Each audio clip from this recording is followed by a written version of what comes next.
Hello, everybody. Hello, Hi. everybody. Hi, Edie, and welcome to the Traumaplicity Talk Show. My name is Dr. Amanda Helman, author, coach, consultant, speaker, and I am here with you on this Wednesday. We have this weekly at Wednesday, 8 o'clock p.m. Eastern Standard Time. And today I'm delighted to have my friend, Edith Houghton, on with me today. And she is incredible. She goes all over the place and is passionate to see people set free. She's an author and has children's books, just like I have one, but she has one, and we've gone to different book fairs, and has a lot of background in supervision, leadership, and I'm just so glad to have you on here, Edie, and you can certainly add to what I shared about you so far. Thanks. Let's see. Well, I would have hardly recognized myself by hearing that intro. So thank you for being so wonderfully complimentary. I do actually have one thing to add, and that is that I actually have one children's book series. And then on top of that, the Lord started recently giving me a download on another kind of more advanced level of children's book. And so I just started writing another book like 10 days ago and pretty far into it already, which is totally a surprise. And it's just a lot of fun to be writing with the Lord. So that's it for that. I love it. Well, I'm excited to hear more about that. And that's amazing. But I know the Sheldon, right? The Sheldon the Pelicans series, but now you have a new one coming. So audience, that's very exciting. We have another author and speaker with me today. Great. So Edie, I am glad that you're on here. So the Traumaplicity show is really kind of fun, play on words. So trauma, right? We have complex trauma, and usually hear complex and people want to shut down, right? Because complex makes it seem very hard, which I'm not saying that it isn't, right? There's processes, especially when you're healing and going through things, but it's taking trauma and simplifying steps, right? Simplifying the process. So our brain says, ooh, simple, simplicity, and trauma. I can do that, right? I can take simple steps in my journey and not look at the whole picture, but one step at a time. So that's why I'm having different people on every week to share their story and journey with those simple steps they take step by step, right? One thing at a time to help move forward and have your healing.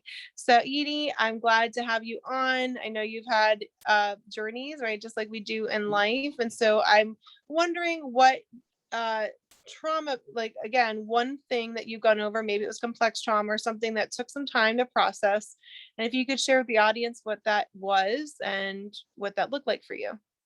Sure. I just give you a kind of nutshell edition of it. My mother passed away in 2004, and shortly after that, within a couple months after that, I met a man after having prayed quite specifically for what it was I was hoping for, and got married way too soon. And apparently I, wrote off some what I would call bad behavior as, oh, well, he was just stressed. Well, first of all, I'm just going to tell you right here and now, stress can reveal someone's true character. So take note. Don't just excuse things. Anyway, got married, and there was this continuous, he just kept saying, that he just was uncomfortable with different things and different friendships that I had in the past. And so one by one, I cut those friendships off. And we had agreed that what we wanted to do is kind of redirect our lives and really start living more Christian dedicated lives. Yet it just never quite happened. And what did end up happening was that I got to a point and I just realized that I'm not somebody who's willing to just talk about things to that, just keep on talking and not ever do anything. And so I started making some changes, and I got more involved in the church that I was attending, as well as actually doing some ride-alongs with the police department. And it was in the context of that I was going through some training, learning how to recognize abuse victims. And all of a sudden everything clicked. And I was like, oh my gosh, I am in an abusive relationship. And the person who's supposed to love me more than anyone else on the planet has done things to me that fall under these categories of abuse. And this is not copacetic. It's not going to continue. That is not who I am.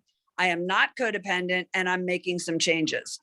And so I told him that I didn't think that things were healthy the way they were going, and that I thought we needed to take a separation. And he ended up not believing that I just intended for a separation. And so he filed for divorce, accusing me of being in an adulterous relationship. And that is not a place that anybody who has freshly rededicated their life to Christ wants to find themselves.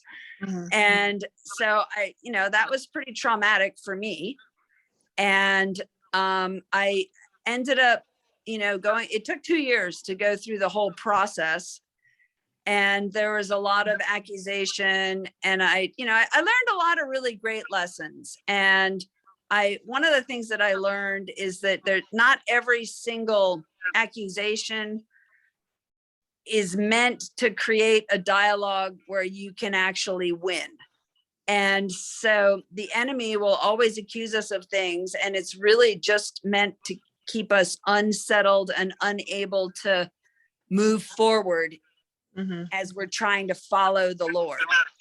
And so that was kind of one of the really big takeaways that I got from that. And I think that kind of, and so I got to share this because it was kind of my one funny thing that I was able to do was, when he would say, well, who is he? What's his name? I did say that his name is Jesus, and he says he misses you. Looking back on it, that was a little bit juvenile, but it was fun to say. So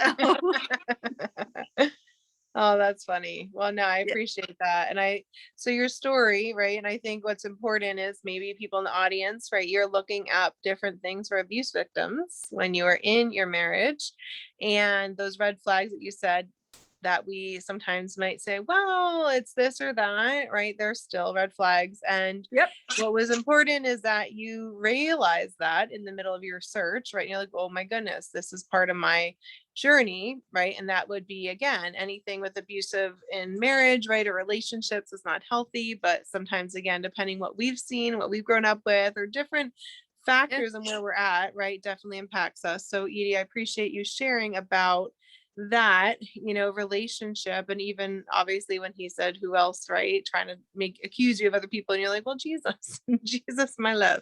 But so when you were going through that, and obviously that is a lot, and thanks for being vulnerable, what were some simple steps after you perhaps knew about the abuse that you started to take to help you in your journey with this abusive relationship?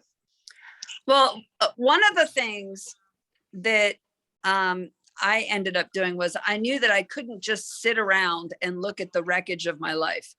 So I got extremely involved in doing the ride-alongs with the police department and going into the inner city and ministering to people and interacting with other people. And I found that one of the things that really helps with is I don't care who you are, and I don't really care what you're going through. Forgive me. There's always someone who has it way worse than you do. And so if we can put things into perspective, that helps us get out of our own head, which generally speaking in a crisis or traumatic situation is not a good place to just hang out. They talk about the battlefield of the mind, and boy, they are right on point with that. Another thing that I started doing was I started going swimming every day. And in order to swim the distance that I wanted to swim, I didn't want to just be saying the number of laps that I was on over and over and over in my mind. And so I created a way where I could actually worship as I swam. And so for the first lap, it was with one word, praises to the Lord. The second lap was, I bring so-and-so to you. The third lap was, thank you for setting so-and-so free. The fourth lap was, I thank you for this. And the fifth lap was just go crazy and pray whatever it was that God put on my heart. And I just found that really kind of helped me dump a lot of what could have become baggage that would have slowed me down for the rest of time. And in doing that, it reestablished my focus on Jesus. Mm-hmm. And that's really what we're called to do. And after a while, I got to a point where I realized in my heart that if my now ex-husband had that much opposition preventing him from stepping into who it is that he wanted to become by what he would say, then he must have an amazing destiny. And as far as I know, the entire body of Christ isn't going to move forward until everyone is in their positions. And so it was up to me to kind of release forgiveness, because the way the scripture reads is it says that which you loose on earth is loosed in heaven. Mm-hmm. And so I wanted to release forgiveness to him on earth, that he would definitely be forgiven in heaven, and he would be free to step into his divine assignment from the Lord, should he get to a point where he could do that. Mm-hmm. I didn't want to be one more thing on his list of things that was preventing him from forgiving himself, you know? Mm-hmm. So I spent a lot of time praying for mercy for him and just praying for him to open his heart, you know? And it doesn't matter what the result of those prayers was, because that's not my issue. You know, my job is to do what the Lord asks me to do. Mm-hmm. Yeah. Well, that's good. So you first talked about, again, right, every trauma matters, whether it be one event or complex, which does compound. And even in that, you know, perhaps like you found ways to look at other people that were also in pain, to also, you know, realize and be able to help in that, right? Instead of being in words so much, right? You're also having the balance of being able to go through that pain, but also realizing that other people are in pain and putting that to good use. And then you also talked about, again, right, like looking at your journey with forgiveness, like how are you thinking about him? And there's a lot of emotions with that, right? So forgiveness is a process for sure, right? It starts with our heart saying we're willing, and then there is a process, you know, that we go through in that. So if those of you out there, if you're in the midst of it and you're not there, you're in a journey, right, with it. So like Edie was talking about how she learned how to go to that place of willing to forgiveness, and then releasing those emotions towards you know, towards this man, and like seeing, okay, I don't want to have one extra thing. So that's a big journey too, right? So the forgiveness factor and going on that and learning, okay, what can I do? And some of you out there may be believers, some of you may not be, right? So your understanding of forgiveness may be different. But definitely, like what Edie was saying, is looking at the weights that you might be carrying, right, that you want to release from the other person. And a lot of times, if we keep all those things inside, what we're doing is we're holding on all these weights that need to be lifted off, right, of ourselves, and we don't know how to impact the other person. But right, like whatever the other person does, that's up to them, right? But we can choose to go through and heal from our part, you know, or like heal from what we're carrying, so that you can be free. So I appreciate those steps, Edie, that you shared, and just wanted to kind of recap what I heard and share it with the audience as well. And one thing that I'd like to add to that is that when we choose to forgive, number one, it's a choice, just like love is. Mm-hmm. But when we choose to forgive someone, we are not saying that what they did was all right. Mm-hmm. We're not saying that. What we're saying is that we are no longer choosing to be tied to that. Mm-hmm. And we're not choosing to be a victim anymore, mm-hmm. because we are overcomers. And, you know, while we hold on to unforgiveness, we are basically allowing ourselves to be held captive to an experience that went on a really long time ago. And quite frankly, why rent space in your head to someone who did something to you many, many years ago, and they have just gone on with their life and they have no idea that it's still messing with yours, you know? So I know it's simple. It's just not easy. And the thing to remember is, maybe one way to look at it is to say that, when Jesus was on the cross, he said, they know not what they do. Well, they may have known what they were doing to you, but they definitely didn't know the full effect that it would have on you. And so when we say they don't know what they're doing, there is truth in that. They may have been aware that they were hurting you, but they didn't know the fullness of the extent. And it's okay to forgive them, because you're not saying what they did was all right. You're just saying you don't choose to be tied to it any longer. Yeah, well, that's good. Yeah, absolutely. I agree. So those of you out there, you don't want to be tied to it. And I appreciate you adding to what you shared with the forgiveness, Edie. And so when we're looking at this, I don't know if there's any other steps. Like sometimes people, right, might do like journaling or art. Like, do you have any other things that might be simple when women are going through this, or people that you had for support, or any other simple, practical things a brain might say, okay, I can do that one little step?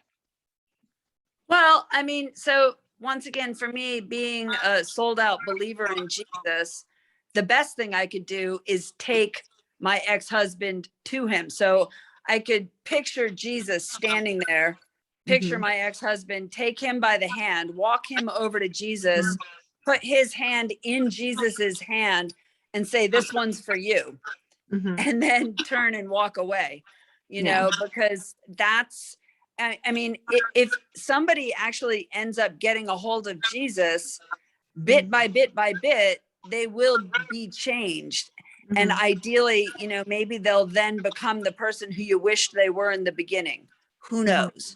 But, without any question in my heart, I know that person's going to be better off by meeting Jesus. Yeah. Absolutely. Yeah. So for those of you out there, if you're believers, right, and you know about Jesus, that is amazing. And certainly that is, a lot of my story too, Edie. But if there are other people out there, maybe they're not so sure about Jesus, right? They don't really know him. What are some other practical steps that you can share with people that may be on a journey, not even really knowing him, that might be helpful for them facing trauma? Well, you could probably picture, like two huge suitcases or just one huge suitcase. And imagine that the person is now in that suitcase. Do you want to carry them around the rest of your life?